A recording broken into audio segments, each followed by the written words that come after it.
እኔም how I became a Muslim ሁሉም ሰው how they become a Muslim ምናምን ሲያወሩ የኔ how I became a Muslim ትንሽ ተለየብኝ because like ይሄ ሁሉ ሰው የሚጠይቃቸው ጥያቄዎችን ጭራሽ question ራሱ like questionዎቹ ራሱ አይምሮዬ ውስጥ አልመጡም።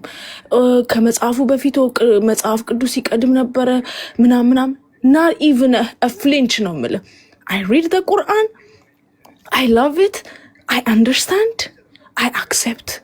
ከማንም አልተከራከርኩ ማንንም ይሄ የማማከር እንዴት ነው ምናምን የጭንቀት ራሱ ምልክት አልነበረብኝም። በቃ I was lost and I found the key. End of story. እና ብዙ ሰዎች የሚጠይቁትን ጥያቄ ሳይ maybe እኔ እነዛን ጥያቄዎች ያልጠየቅኩት አልኩኝ ሞር ትልልቅ ጥያቄዎች ወይ ጠይቄ ይሆናል ወይም እነዚህ ጥያቄዎች እንደ ጥያቄ ራሱ ኢንተርቴን አላረኳቸው እና ለምን ብዬ በጣም አሁን ሰሞኑን like እንትን እያልኩኝ ነበር እንዲህ ጊዜም እንደዚህ long time አልፈጀብኝም። በቃ after I read and after I understand ነው እና የኢድ ቀን ሁሉን ሳይ የማህበረሰቡን የኮሚኒቲውን ነገር ሳይ በቃ ወዲያው ነው ልቤ እጇን የሰጠችውና ለምን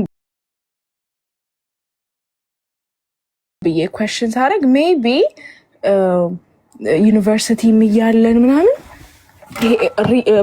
reasoning ከዛ arguments አንድ ሐሳብ like ዩኒቨርሲቲ አሁን ብዙ like የምናደርገው የነበረው አንድ መጽሐፍ ይሰጠናል እሱን አንብበህ argument የሆኑ ሐሳቦችን ማምጣት ምናምን ከዛ ደግሞ graduateም ሳረግ research paper ትልቅ research paper ፍልሰት ላይ ነው የሰራሁት internal migration ወደ አዲስ አበባ ፖለቲካል ኢኮኖሚክ እና ሶሻል እና እነዛን ሁሉ ነገሮች ስላለፍኩ ነው መሰለኝ እነዛ እንደ ጥያቄ ራሱ ሊመጡብኝ አልቻሉም እና በጣም አሪፍ ነው ብዙ like ብዙ እንደዛ ውስጥም አልገባሁም እና ይገርመኛል።